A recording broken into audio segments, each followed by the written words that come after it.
Beaucoup. Aujourd'hui, nous sommes le 31 janvier 2017. C'est une grande journée pour la démocratie au Congo, puisque vous avez vécu le matin la passation du pouvoir de manière civilisée et pacifique entre le secrétaire général sortant, Léopold Ouachera, et le secrétaire général entrant, Maître Nico Mayengele, que je suis. Donc nous avons lancé un message fort à la classe politique congolaise. Au lieu de chercher à tergiverser pour quitter le pouvoir, au lieu de chercher à aller créer des partis politiques bis pour répondre aux appétits gloutons du pouvoir, au fin de diviser l'opposition, le MLP a envoyé un message fort que le pouvoir se transfère de manière pacifique, puisque les hommes passent, les institutions restent. Donc, la journée d'aujourd'hui a commencé avec la passation du pouvoir entre les deux gouvernements, le gouvernement sortant et le gouvernement entrant, qui est dit un gouvernement de combat.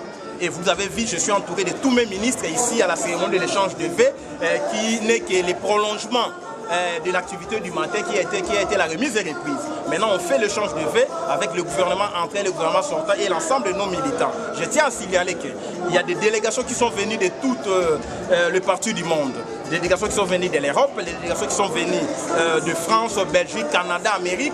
Nous sommes là ensemble pour célébrer l'échange de vœux, pour envoyer un message fort au monde entier que même si vous avez arrêté Franck Diongo, ces militants, ces cadres continuent la lutte. Nous sommes en train de continuer la lutte, cette lutte de la démocratie, cette lutte de la liberté, cette lutte de la justice, cette lutte qui va aboutir à la libération de Franck Diongo, puisqu'à un dossier politique, une solution politique. La solution politique qui convient dans l'affaire qui concerne Franck Diongo, dans l'affaire qui concerne Moïse Katumbi, les Bruno Tshibala contre qui les poursuites ont été lancées, c'est l'amnistie. L'amnistie, c'est pour la réconciliation, c'est pour accorder les pardons, c'est pour accorder l'oubli et la cohésion nationale. Sans l'amnistie, il n'y aura pas de paix au Congo.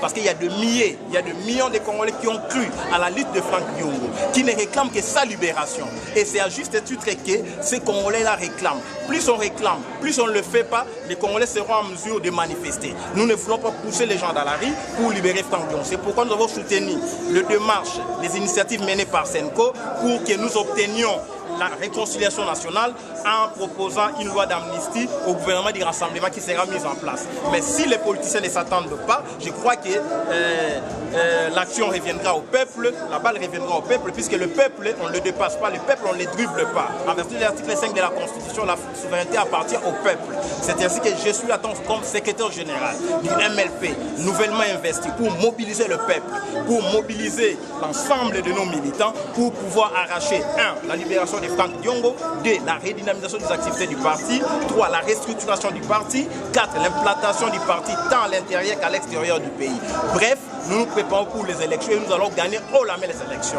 Nous allons mettre au défi quiconque viendra dans les listes du MLP sera un candidat compétitif et gagnant. Bref, nous sommes là pour continuer la lutte qu'a mené Franck Diongo depuis les années 90 jusqu'à ces jours. Donc c'est un gouvernement de combat, c'est un gouvernement d'objectifs, c'est un gouvernement de défis. Notre pari, c'est le pari de la libération de Franck Diongo, c'est le pari de la victoire électorale, c'est le pari du rappel des troupes pour pouvoir aborder les échéances politico-économico-sociaux de l'ère. C'est ainsi que le président Franck Diongo, tenant compte de ces enjeux présents et à venir, il a mis sur pied un gouvernement dit de combat. Et si on m'appelle M. Donald Trump parce que c'est un révolutionnaire, c'est quelqu'un qui va réformer les structures du parti. Vous avez vu la première. Nous avons fait l'échange de vœux qui n'a jamais existé dans plusieurs partis politiques. Et vous avez vu, avec cet élan, nous allons continuer à poser les actes et vous, la presse, vous serez notre partenaire. Nous avons dit.